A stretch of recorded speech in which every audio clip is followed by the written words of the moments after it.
As she stretched, she felt 4 back vertebrae, elbows, knees, 4 of her left toes and neck crack in succession. Despite her mostly healthy habits, her age was catching up with her body. Luckily, her mind was sound.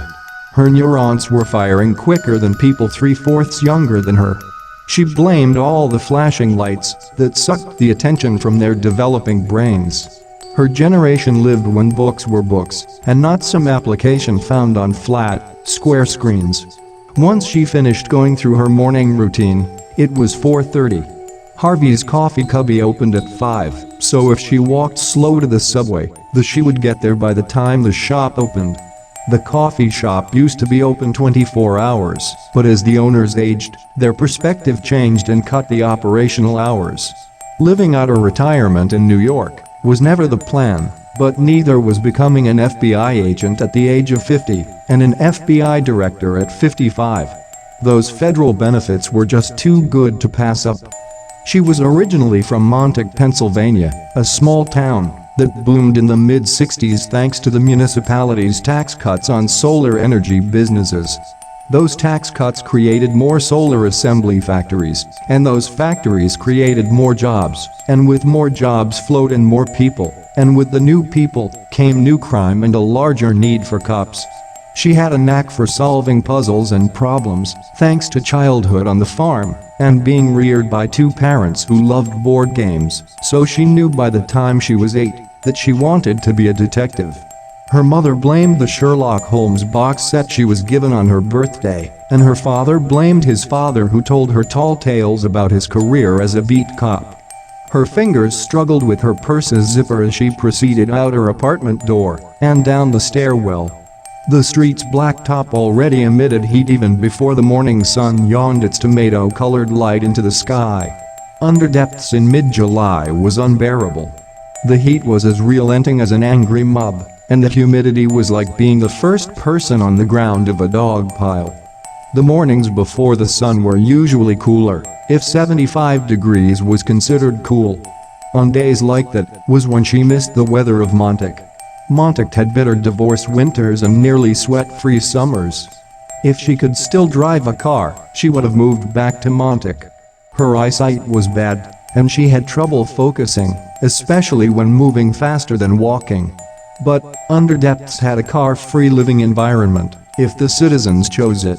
Water sprinkled from the patches of overcast above, spackling the city in an annoying layer of sky spit. Mildred pressed the button on the handle of her umbrella, and it shot open like a champagne bottle. The sudden movement scattered a group of morbidly obese pigeons who flew from the sidewalk to the fire escape 5 feet up. By the time she left the subway, Harvey's coffee cubby had opened for the day. 10 minutes after they opened, she walked through with cash in hand, ready for that first cup of joe. Always, she was the first on in the shop, but that morning she was second. A woman in her mid-30s was sitting at the only square table in the small coffee shop. When her brown eyes perked up from the tablet she held, Mildred knew that the woman was a cop. Cops, agents, or other uniformed enforcers could tell just by looking at someone's face whether they belonged to that special club. They all shared the same look of weary determination with a slight spark of courage resting at the back of the pupil, waiting to ignite at any sign of trouble. Mildred knew something was up, but she proceeded like she normally did every morning and went to the counter. The barista, which happened to be Miguel, knew who she was, knew her order, bid her good morning, and took the money she offered.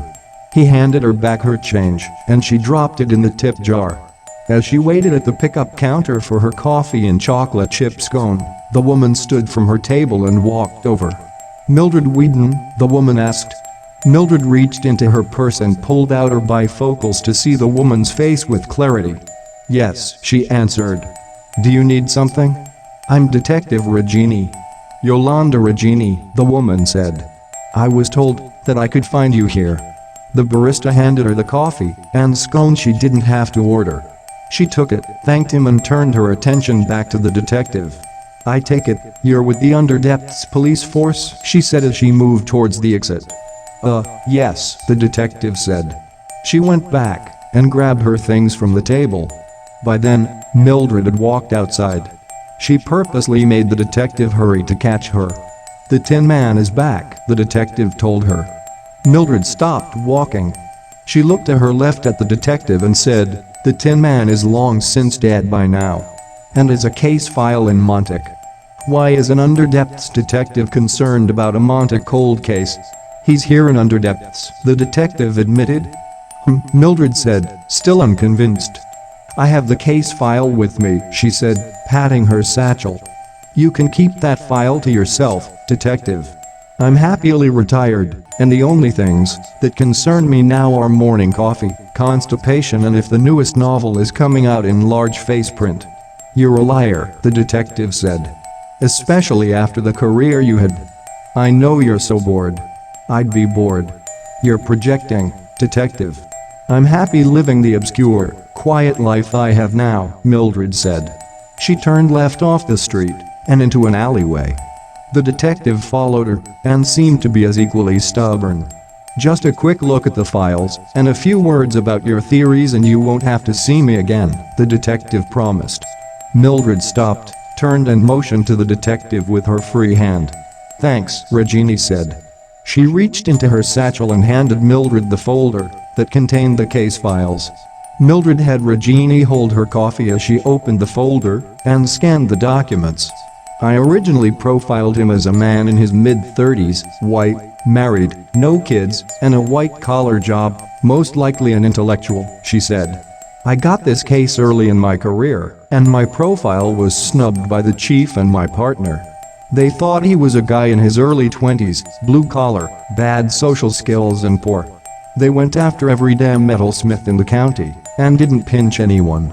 Comparing these photos with the crime scenes I remember, I'd say copycat." She motioned for her scone, took a bite, and then handed it back to the detective. "See here," she said, pointing to the photo with her pinky. "The original Tin Man never completely cut the throat, but only made a small incision, about 3 inches, across the Adam's apple of each victim's throat," she explained. "That wasn't in the files," Regina said. "You sure?" "I wrote it in all my briefs," she said. She handed the file back to Regina and took back her scone and coffee. "I've been staring at these papers for a month now. I know what's in them and what's not. Call Montauk and see if the clerk sent everything over," Mildred advised. "I will. Thanks. You helped me out, and I owe you one," Regina said. "You owe me nothing. Go catch the guy," Mildred told the detective. She continued on her way back to her apartment. Her tongue found the crumb that was agitating her upper denture, and she swallowed it. Detective Regina's deduction had been correct. She was bored with her ordinary life. She missed the thrill of breaking a case, the satisfying click of handcuffs around the perpetrator's wrists, and an evening spent down at the bar, eating germ-crusted peanuts and drinking overpriced foreign beer.